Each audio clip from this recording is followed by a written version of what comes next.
So what I'm going to cook for you today is some really lovely chicken pesto, and most of these ingredients have all come from Aldi, so I swear to God I should be a rep for Aldi. So I've got just some nice chicken tenderloins here, some nice mini baby gnocchi, and some marinated grilled capsicum. Can't do anything without my favourite Ajvar, which is the like a marinated capsicum and eggplant relish. It's hot, but it's not really that hot.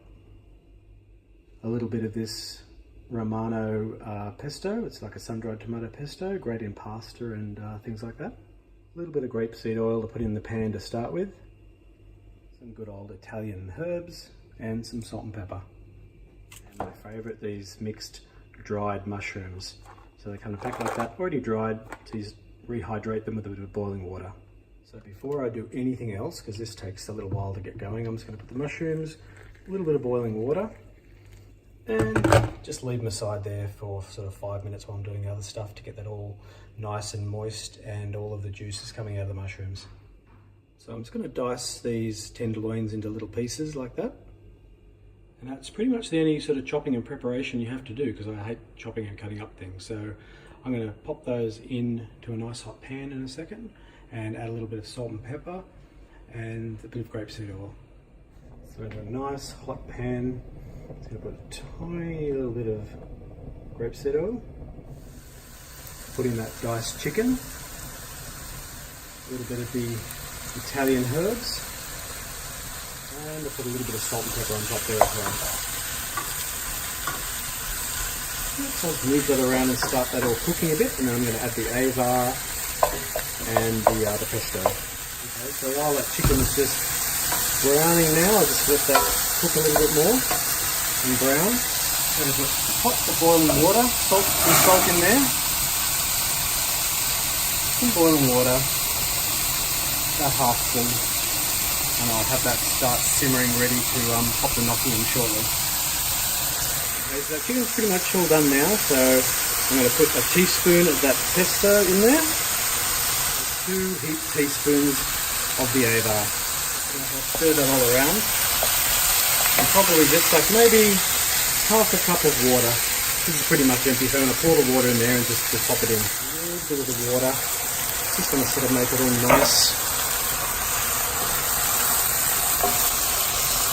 All that Ajvar and the capsicum and the relish. Mix it around there. And then I'm going to throw in probably a big spoonful of this, the grilled peppers.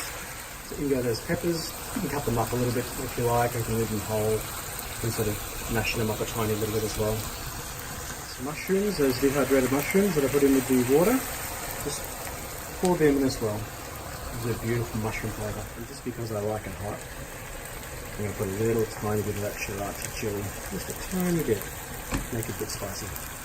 Okay, so that's pretty much cooked now, and the water's boiled, so I'm going to literally pop the gnocchi in there in a second. I'm going to turn this heat right down, so there's pretty much nothing else to do there, so that's done.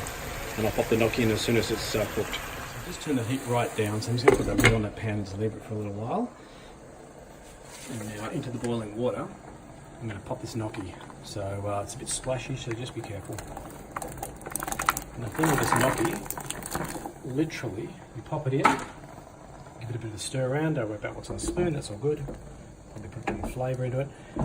And literally, you cook the gnocchi, and as soon as it starts floating, then it's done. And then what I'm going to do is go quickly drain it, pop it in there, give it a stir, and then we're good to go. I love gas, it's so good to cook with.